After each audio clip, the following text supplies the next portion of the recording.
Hello everyone, my name is Dan, and today what we're going to be talking about today is MW3. MW3 is literally just around the corner for us, about 2 or 3 days away, and I think this is sort of an important message to get across to you guys, because you might have seen recent videos lately, such as Xjaws and all these other YouTubers. They've been saying that Modern Warfare 3 isn't that good. They said they don't like it, they don't think it'll be good. If you've seen Xjaws' video, I'm not criticising, by the way, I'm just saying I disagree with some views that he has. And he's saying that MW3 isn't what it stood up to be. He's pretty much calling it an MW 2.5. And in this video today, I want to talk about the more positives of MW3. What we're going to be seeing that we're glad that's gone, we're glad that's coming in, and hopefully we can sort of bring out the positives in MW3. So let's get started into this video. What are the positives that MW3 have that MW2 didn't have? Sorry. So the first thing is one-man army. One-man army is now out of MW3. No more spawning in them noob tubes and sitting on top of the map and just getting their tactical nukes every game. And also Danger Close is out as well, so noob tubers are pretty much useless now. If you run around with a noob tube in MW3, I'm pretty sure you're going to be pretty useless unless you're a bit of a twat. But anyway, the next sort of positive is that maps have similar textures like to sort of MW2, but there's definitely more interesting city maps. We see quite a lot in MW2, this high rise and all these jungly sort of maps. So we don't like to see. We like to see something different. And now that they're adding in New York and London's subway system, this is going to be kind of cool. That they're adding in something different, like sort of like some of the actual cities into these maps, which will be pretty cool to see and check out. Also, Last Stand is back as a death streak, but if you think about it, it won't be a big much of a deal because you're not going to get like block shotted. If you don't know what that means, you get killed really stupidly, like in Black Ops, where you just someone just gets down by Last Stand and they're able to kill you. The most ridiculous, but hopefully that'll be taken out, and it won't be such a regular problem because it's a death streak now. Also, balanced guns. There won't be any FAMASs, FAMAS or FAMAS, whatever you want to call it. There won't be any UMPs, AK-74U. All the guns that they seem, they look pretty balanced. They're going to be recoil on the guns, of course, but all the guns look very similar. I'm pretty sure there'll be one gun that'll be a little bit more powerful than the others, but I pretty much doubt that. There's not going to be a seriously overpowered weapon like the FAMAS or UMP. Also, guys, the UMP is back in MW3 if we didn't know, but they've reduced it quite a lot. Also, the connection has been improved. We've heard this time and time again by Robert Bowling that the connection has completely improved from Battlefield. From MW2. They completely increased it, and Black Ops also. So this should be 10 times better for getting hit detection, better quality games, just like great gameplays for everyone. And also talking about hit detection. Hit detection will be 10 times better than what it was in Black Ops. Because if you guys remember, at the start of Black Ops, hit detection was absolutely horrific. It was horrible to just like even shoot. You couldn't even hit anyone. It was ridiculous. So they've reduced these added in all these like cool things to MW3 that they didn't really have in the other games. So they sort of balanced it out. So this game should be perfect now. It should be perfect for every single player that plays this game, and hopefully everyone will enjoy it. So let's start to talk about what's new, what they're adding into MW3 that's different from all the CODs. So start off with switchable host. If you guys haven't heard about this before, pretty much what it is giving everyone a fair chance to like actually get a good gameplay for every player. So what you do after a game, say if I was the host one game, and then it will go into the pre-game lobby, and while in the pre-game lobby it would choose a new host. So for example, it could choose my friend Sam, for example, and then he'll be the host from that game, and it will give him a good chance to get a good game, and it allows everyone to actually have a good game and maybe getting a good gameplay for themselves, and then they can actually show what a good player they have when they have the connection.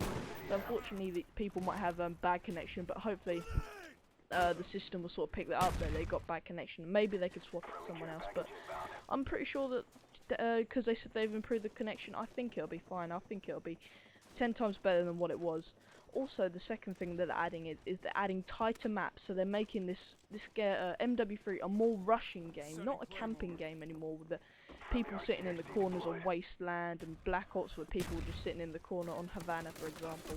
They're adding in tighter maps, and it's all rushing around and no camping, but also spawn trapping is reduced because you get these sort of areas, you get loads of cornered areas, and there's not going to be very much spawn trapping because the spawn system is constantly changing on MW3. If it's a tighter map, it's going to need to keep swapping and swapping and swapping.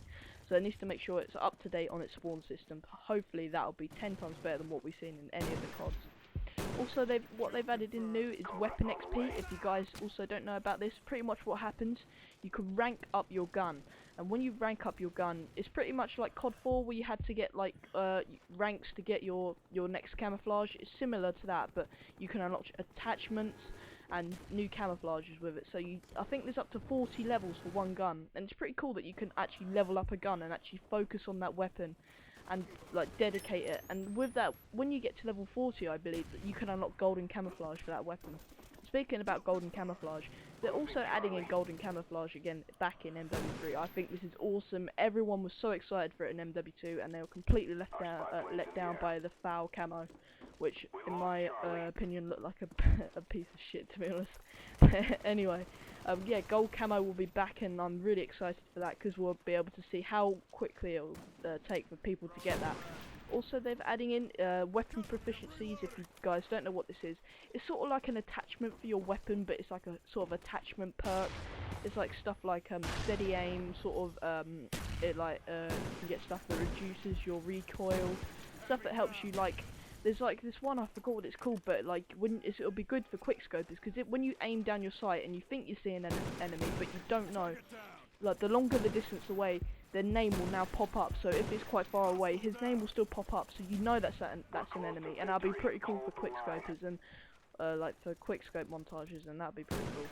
And actually allowing to actually change the weapon itself by like giving it sort of an extra boost onto it, which will be pretty cool if you think about it.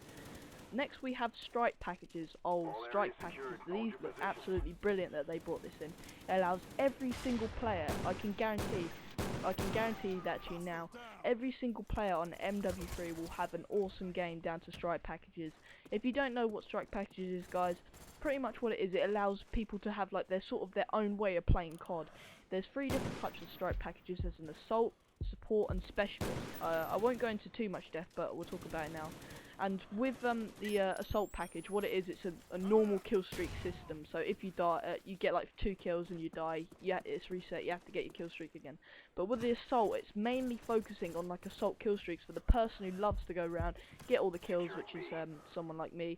I love to run around and get kills. So if I wanted to call in an attack helicopter, call in a chopper, and I don't know, an EMP for an example, I can now do that, because that'll be some of the kill streaks will be available for me, like sort of the assault and in the action like kill streaks, so like helicopters and all that.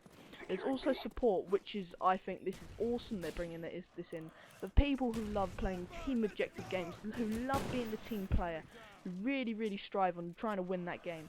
They can now choose from like UAVs, advanced UAVs, stuff that takes out like enemy helicopters like SAM sites, and all these like recon-based sort of kill streaks. They're adding this in for people who really strive on doing well for the team.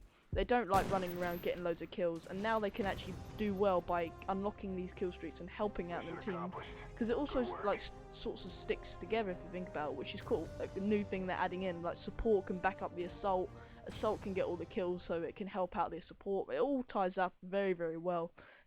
I'm going into strike packages quite a lot. I think I'll reduce down a bit. And finally, specialist, all it is, when you get 2 kills, you get an extra perk, 4 for an extra perk, and 6 for an extra perk. So you can become sort of a super soldier.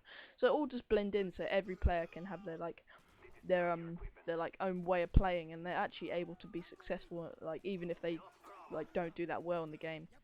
Also, finally, what they're adding in that's something new, which I think is pretty cool. They're bringing in other big companies into like the mixture of all together. If you guys haven't heard, Doritos and Mountain Dew are coming together with Call of Duty, and pretty much what you do, if you buy one of their products, it gives you more time for double XP before MW3 comes out. So if you're in the USA at the moment, I think that's all they're only doing it in the USA. Go out there, buy some Doritos and buy some Mountain Dew, so you can get some double XP for yourself before the game even comes out, so you can have about an hour's worth of double XP thanks to all them lovely Doritos and Mountain Dews you bought. So get buying on that if you really want to get some double XP. So I think that's a pretty cool mixture of what they've added new into MW3. We've talked about switchable hosts, tighter maps, proficiencies, strike packages, and bringing in bigger companies and golden guns, of course. I think this will be a better game overall. So I hope, like I've sort of mainly talked about the positives for you guys. I guess for some disadvantages, you can call it, I guess it'll be MW 2.5. again, but I don't really like to talk about the negatives. I want to really focus on the positives. I'm pretty sure there'll be negatives, guys. So don't actually get me saying I'm fully supporting MW3 there. There are probably gonna be some disadvantages, but I guess we'll wait and see for us people who have to wait like the actual release date to get it, because there's quite a lot of people who have it already. But I hope you have enjoyed that video, and as you guys know, MW3 is just around the corner. Let's get pumped for it. Let's get ready to actually do something good for the community in YouTube. Let's get like all these YouTubers coming together and actually enjoying like a game for once, because gaming season, as I said, is just around the corner. I cannot wait. This is my favourite time of the year.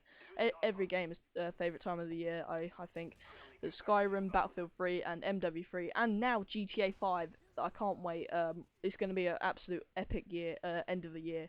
So I hope you guys have enjoyed this video. If you did appreciate, like it, could you please leave a like, of course, and maybe even comment. Say what you think. Do you think MW3 will be better? Do you think it'll be worse? Give me your suggestions, guys. I really love to hear from you, because we hardly ever get any suggestions. I'd actually love to hear from you guys.